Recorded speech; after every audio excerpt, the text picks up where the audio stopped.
Sir ನಮಸ್ತೆ. ನಮಸ್ಕಾರ. Sir ಈಗ ಪಾಂಡುಪುರ ಸಕ್ಕರೆ ಕಾರ್ಖಾನೆಯಿಂದ ಕಲುಷಿತವಾದ ನೀರು ಸೀರಿಯಸ್ ನಾಲೆಗೆ ಬಿಡ್ತಾ ಇದ್ದಾರೆ. ಇದರಿಂದ ಪರಿಸರದ ಮೇಲೆ ಅಥವಾ ಆರೋಗ್ಯದ ಮೇಲೆ ಯಾವ ರೀತಿ ಪರಿಣಾಮ ಬೀರುತ್ತೆ?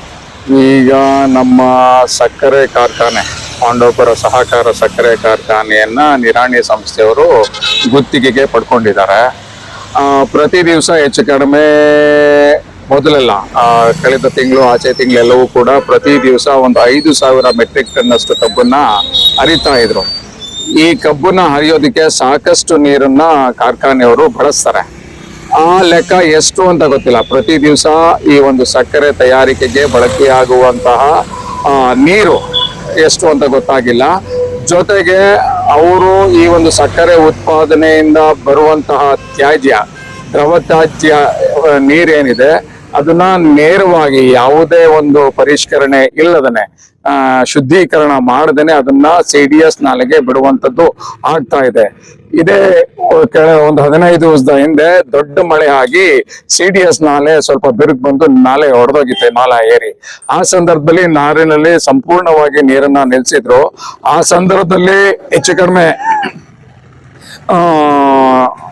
ಅಲ್ಲಿಗೆ ಬರ್ತಾ ಇದ್ದಂಥದ್ದು ಕೇವಲ ನಮ್ಮ ಸಕ್ಕರೆ ಕಾರ್ಖಾನೆಯ ದ್ರವ ತ್ಯಾಜ್ಯ ಅಂದ್ರೆ ಎಫ್ಲುಯೆಂಟ್ ಮಾತ್ರ ಅಲ್ಲಿ ಬರ್ತಾ ಇತ್ತು. ಇಡೀ ನಾಲೆ, ದರ್ಸ್ಕೊಪ್ಪೆ ಗ್ರಾಮದ ಇಡೀ ನಾಲೆ ಮತ್ತೆ ಕೆಳಗಡೆ ಇರುವಂತಹ ನಾಲಾ ಜಮೀನ್ಗಳೇನಿದೆ ಅಲ್ಲೆಲ್ಲವೂ ಕೂಡ ನೀರು, ಈ ತ್ಯಾಜ್ಯ ನೀರು ಹರಿದಾಡ್ತಾ ಇತ್ತು. ಒಂಥರ ಗಬ್ಬು ವಾಸನೆಯಿಂದ ಕೂಡಿತ್ತು, ಕಪ್ಪು ಬಣ್ಣದ್ದಾಗಿ ಇತ್ತು ಈ ನೀರು. ಯಾವುದೇ ಶುದ್ಧೀಕರಣದ ವ್ಯವಸ್ಥೆ ಇಲ್ದೇನೆ ಬಿಡುವಂತ ದ್ರವ ತ್ಯಾಜ್ಯ ಇದಾಗಿತ್ತು. ಆಮೇಲೆ ಆ ನೀರಿನಲ್ಲಿ ವಾಸ ಮಾಡುವಂತಹ ಎಲ್ಲಾ ಜಲಚರಗಳಿದಾವಲ್ಲ ಅವ್ಯಾವನು ಕೂಡ ಬದುಕುಳಿಯೋದಕ್ಕೆ ಸಾಧ್ಯನೇ ಇರಲಿಲ್ಲ. ಅಂತ ಒಂದು ಮಲಿನಕಾರಿಯಾದಂತಹ ಒಂದು ದ್ರವ ತ್ಯಾಜ್ಯನ ಇವರು CDS ನಾಲೆಗೆ ಬಿಡ್ತಾ ಇದ್ದಾರೆ. ಜೊತೆಗೆ ಚಿಮ್ನಿಯಿಂದ ಬರುವಂತಹ ಆರುಬೂದಿ ಏನಿದೆ ಅದೆಲ್ಲವೂ ಕೂಡ ಅಕ್ಕಪಕ್ಕದಲ್ಲಿರುವಂತಹ ಬೆಳೆಗಳ ಮೇಲೆ ಕೂತು ಅಲ್ಲೂ ಕೂಡ ನಮ್ಮ ಇಳುವರಿ ಅಥವಾ ಇಳುವರಿ ಕುಂಠಿತ ಆಗೋದಕ್ಕೆ ಕಾರಣ ಆಗ್ತಾ ಇದೆ.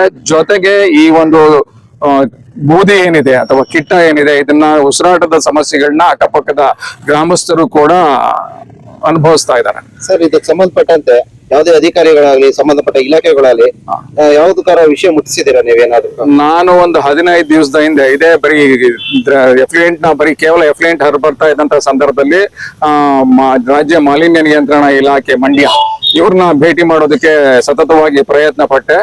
ಅವರು ರೆಸ್ಪಾಂಡ್ ಮಾಡ್ಲಿಲ್ಲ ಮೊದಲನೇ ಬಾರಿಗೆ. ನಂತರ ನಾನು ಈ ವಿಚಾರವನ್ನ ಮಾನ್ಯ DC ಅವ್ರಿಗೆ ಫೋಟೋ ತೆಗೆದು ಕಳಿಸ್ಕೊಟ್ಟೆ. ಮಾನ್ಯ DC ಅವರು ಬಹಳ ಒಂದು ಇದ್ರ ಬಗ್ಗೆ ಹೆಚ್ಚಿನ ಗಮನ ಹರಿಸಿ ಆ ಒಂದು ಪರಿಸರ ಮಾಲಿನ್ಯ ಇಲಾಖೆ ಅಧಿಕಾರಿಗಳನ್ನ ಇಲ್ಲಿ ಖುದ್ದಾಗಿ ಸ್ಥಳ ಪರಿಶೀಲನೆ ಮಾಡೋದಕ್ಕೆ ಕಳಿಸ್ಕೊಟ್ಟಿದ್ರು. ಮತ್ತೆ ತಾಲೂಕು ದಂಡಾಧಿಕಾರಿಗಳನ್ನು ಕೂಡ ಒಂದು ಸ್ಥಳ ಪರಿಶೀಲನೆ ಮಾಡಿ ಅಂತ ಹೇಳಿ ಆದೇಶವನ್ನು ಕೂಡ ಮಾಡಿದ್ರು. ಆ ಪ್ರಕಾರವಾಗಿ ಪೊಲ್ಯೂಷನ್ ರಾಜ್ಯ ಮಾಲಿನ್ಯ ನಿಯಂತ್ರಣ ಮಂಡಳಿ ಅಧಿಕಾರಿಗಳು ಬಂದು ಇಲ್ಲಿಂದ ಒಂದು ಸ್ಯಾಂಪಲ್ಗಳನ್ನ ಕಲೆಕ್ಟ್ ಮಾಡ್ಕೊಂಡು ತಗೊಂಡೋಗಿದ್ದಾರೆ. ಆದ್ರೆ ಎಷ್ಟು ಮಟ್ಟಿಗೆ ಆ ಒಂದು ಪೊಲ್ಯೂಷನ್ ಕಂಟ್ರೋಲ್ ಬೋರ್ಡ್ ನ ನಿಯಮಗಳಿದಾವಲ್ಲ ಅದಕ್ಕೆ ಅದ್ರೊಳಗಡೆ ಬರುತ್ತೆ ಅನ್ನೋದು ಗೊತ್ತಾಗಿಲ್ಲ ಇನ್ನು. ಒಟ್ಟಿನಲ್ಲಿ ಅವರು ಯಾವುದೇ ಟ್ರೀಟ್ಮೆಂಟ್ ಇಲ್ದಾನೆ ಈ ನೀರನ್ನ ನಾಲೆಗೆ ನೇರವಾಗಿ ಹರಿಬಿಡ್ತಾ ಇದ್ದಾರೆ. ಜಲಚರಗಳಿಂದ ಸಾಕಷ್ಟು ತೊಂದರೆ ಆಗ್ತಾ ಇದೆ.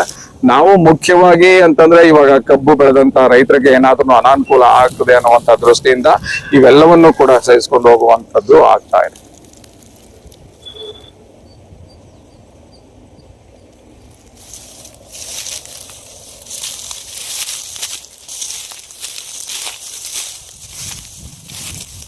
ಗಮನಿಸ್ಬೋದು ನೀವು.